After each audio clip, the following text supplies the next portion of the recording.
Eu vou apresentar o guideline de ovário policístico que foi lançado no ESHRE agora desse ano.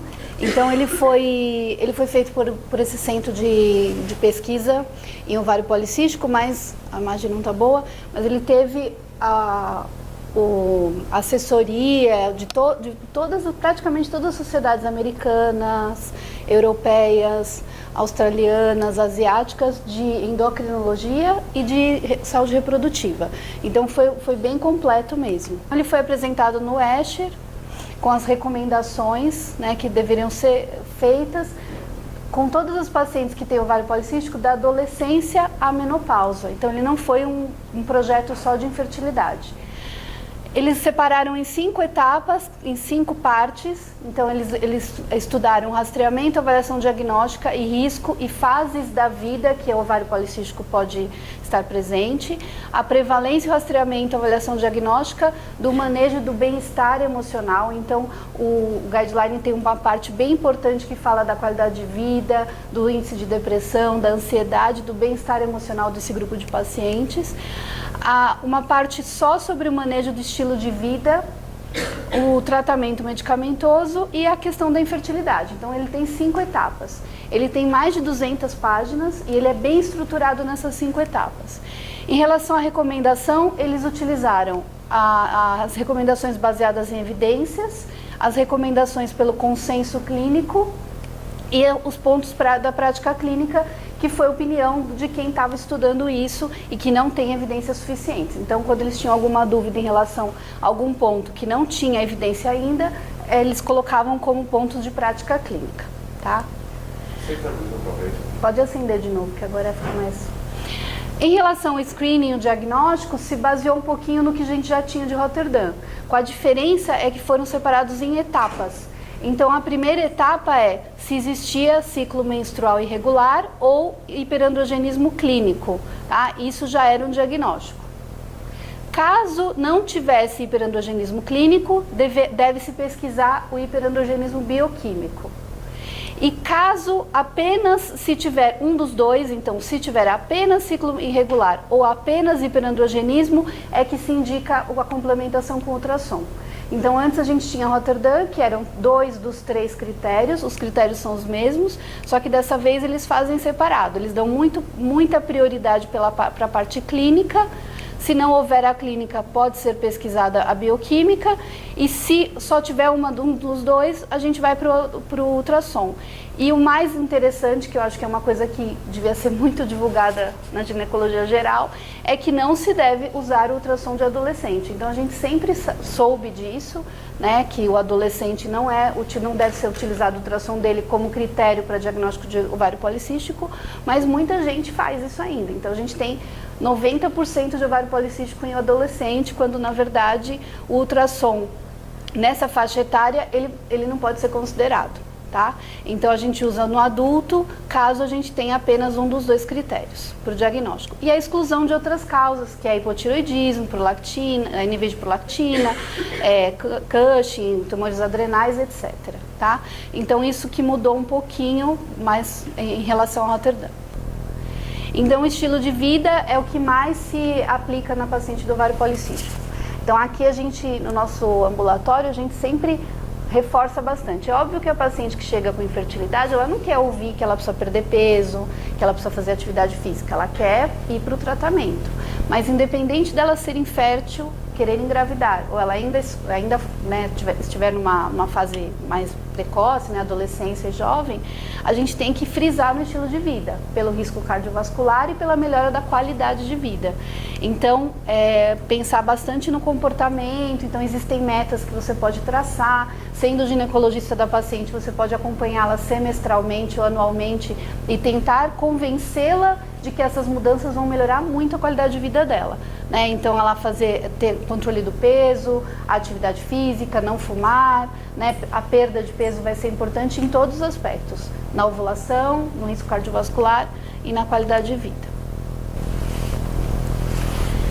Em relação ao tratamento da infertilidade, a gente tem algumas novidades. A gente tem o letrozol como primeira linha de tratamento. Então, o letrozol, a história do letrozol é que ele foi introduzido alguns anos atrás para tratamento, para indução da ovulação, e era muito promissor, monofolicular, principalmente para baixa complexidade, mas surgiram os estudos mostrando que tinha malformação, associação de malformação. Mas os estudos eram questionáveis e o próprio laboratório, né, declarou que não era, que não deveria ser utilizado para infertilidade. Mas alguns países continuaram utilizando, trabalhos grandes foram feitos e hoje ele é considerado seguro, apesar de continuar off-label. Então ele continua na bula, não está dizendo que ele pode ser usado para infertilidade. Mas tem grandes estudos, a maioria dos países já utiliza. Então ele é considerado como primeira escolha. A gente consideraria o citrato de clomifeno apenas nos países onde o letrozol é proibido. Tá? Então no Brasil ele não é proibido, então no Brasil a gente pode usar o letrozol. O citrato de clomifeno seria uma segunda opção. Citrato de clomifeno com metformina, só metformina e gonadotrofina. Então eu vou falar de cada coisa. Em relação ao tratamento da infertilidade, a gente testa ou não as tubas. Então pacientes jovens com anovulação, sem outro fator de infertilidade, eles falam que não há uma indicação absoluta de fazer esterossalpingografia ou laparoscopia. Não tem nenhuma evidência que a síndrome do ovário policístico aumenta as alterações tubárias, então se recomenda, segundo o guideline, fazer a esterossalpingografia em pacientes que só têm anovulação, não tem nenhuma outra queixa de infertilidade, quando ela tem um histórico de doença inflamatória pélvica ou doença sexualmente transmissível, antecedente de cirurgia abdominal ou pélvica, antecedente de infecção abdominal ou pélvica, dor pélvica crônica ou endometriose. Se ela não tiver nada disso na história clínica, você pode induzir a ovulação dela sem fazer o estudo das tubas. Obviamente, se ela for jovem, tiver pouco tempo de infertilidade. Sempre que for induzir a ovulação de uma paciente ovário policístico, a gravidez deve ser excluída, né? As mudanças do estilo de vida sempre devem ser recomendadas.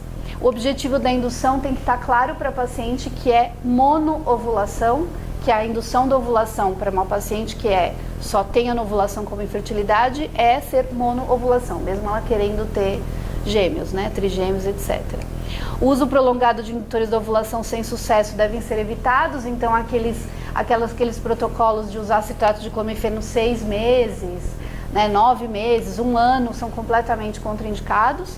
E que o uso do letrozol, da metformina, do citrato de clomifeno são off-label em alguns países, mas os estudos têm bastante evidência tornando o uso completamente seguro.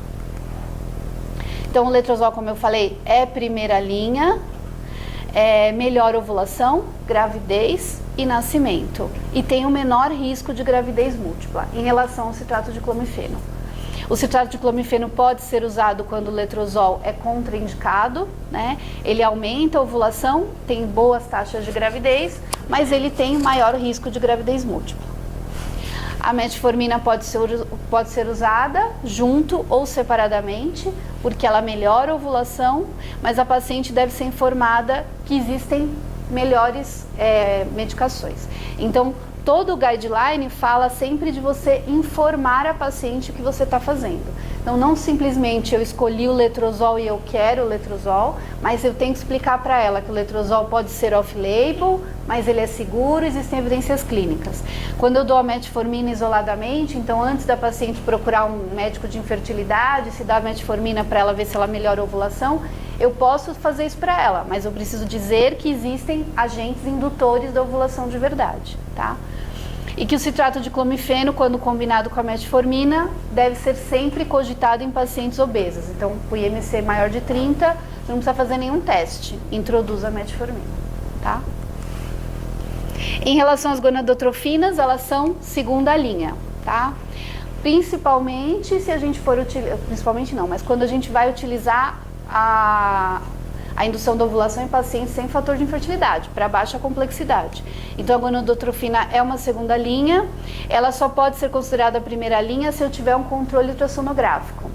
Na verdade, o uso do letrozol ele entrou como primeira linha porque eles recomendam, não sei se eles não se recomendam, mas eles aceitam que se use o letrozol sem controle de ultrassom, como se usava o citrato de clomifeno sem controle de ultrassom.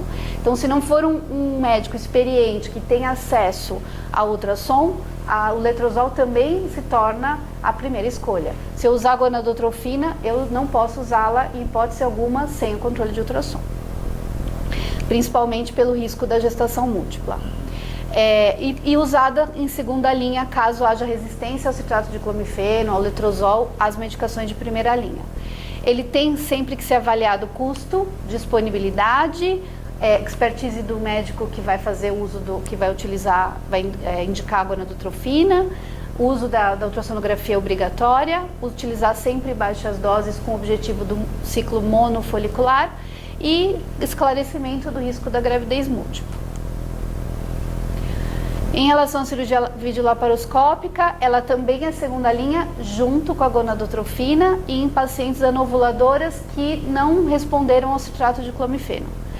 Ela pode sempre, quando ela for indicada, deve-se considerar o custo maior, o risco intra e pós-operatório, principalmente se a paciente tiver sobrepeso e obesidade, o risco para a reserva ovariana, e daí ele mostrou alguns trabalhos que mostraram que esse risco não é muito alto. Tá? Então, o risco de alteração da reserva ovariana não é muito importante. E que o risco de formação de aderências perianexiais com a cirurgia. Aqui a gente utiliza só naquela paciente que não tem condição de usar uma gonadotrofina, condição financeira. Então, se eu tiver o acesso à videolaparoscopia pela rede pública ou de baixo custo, eu poderia fazer, mas é muito difícil a indicação hoje em dia, né? A gonadotrofina acabou ficando com um valor mais baixo, ela acaba sendo a nossa segunda linha e não a cirurgia videolaparoscópica. Bom, em relação à fertilização in vitro, a gente tem, ela deve ser utilizada como terceira linha, se houver indicação absoluta de FIV ou ICSI, o FIV ou ICSI vai ser indicado se tiver outra causa de infertilidade. Indicar a FIV ou a ICSI porque ela é exclusivamente anovuladora, seria a terceira linha. Então, utilizaria as medicações via oral, letrozol, clomifeno, não respondeu, não foi bem sucedido, gonadotrofina ou cirurgia, não foi bem sucedido, fertilização in vitro, tá? Optar sempre pela transferência única, visando reduzir o risco da gestação múltipla. Considerar a disponibilidade, a conveniência, o custo da FIV, o maior risco de síndrome de hiperestímulo e sempre optar por reduzir esses riscos. Então, a fertilização in vitro não é a primeira opção para a anovuladora. A anovuladora jovem, sem outro fator de infertilidade, é baixa complexidade. A partir do momento que não funcionou a baixa complexidade, ela vai para a fertilização in vitro. Em relação às medicações, a gente pode considerar recombinante ou urinário, sem nenhuma evidência suficiente para dizer que usar FSH exclusivo é melhor do que usar urinário.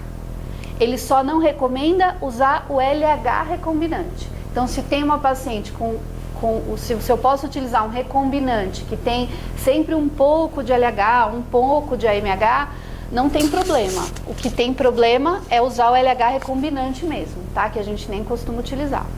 Evitar ou reduzir os riscos da síndrome do hiperestímulo é usar o protocolo antagonista, que isso já era bem estabelecido, baixas doses sempre, fazer o trigger com o agonista e congelar todos os embriões. Isso a gente já utiliza, né, na maioria dos pacientes que tem ovário policístico e que tem o risco da síndrome. Quando o protocolo de escolha for agonista, que é uma coisa que a gente não faz, mas muitos países usam muito mais o agonista do que o antagonista ainda, eles utilizam a metformina para reduzir os riscos. Então, é nível de evidência bom utilizar a metformina junto com a indução, durante a indução, iniciando com 1 grama até 2,200, né, 2,250, para melhorar as taxas de gravidez e reduzir o risco de hiperestímulo se eu utilizar um protocolo agonista, que eu não vou poder fazer o trigger com agonista. Tá? E depois que foi apresentado tudo isso, né, foi oficialmente liberado o guideline para publicação, e eles lançaram também um aplicativo como um dos principais objetivos do guideline foi se preocupar com a qualidade de vida, com o entendimento dos pacientes com ovário policístico em relação à própria doença, à própria síndrome, melhora do estilo de vida, eles lançaram um aplicativo que para paciente baixar e ela esclarecer e ter as informações a respeito da síndrome. Então o aplicativo ele tem as definições, quais os sintomas, inclusive ele consegue, você descrevendo como você é, dizer se você tem a síndrome, se você deve procurar o médico ou não. Então, como a gente não precisa do ultrassom, a gente poderia fazer simplesmente ela descrevendo o ciclo, descrevendo como que é a distribuição de pelo dela, ela poderia ser caracterizada com a síndrome e procurar o médico. Tem as recomendações, então tem vários tópicos sobre a fertilidade, a pele, o cabelo, cuidados, estilo de vida, em relação à cirurgia. Então ele tem todo esse guideline de uma forma acessível para o paciente conseguir ter lá no telefone dele e conseguir ter essas informações e não ficar procurando. Eles falam isso na apresentação, não ficar procurando no Google informações que não são tão adequadas assim. Certo?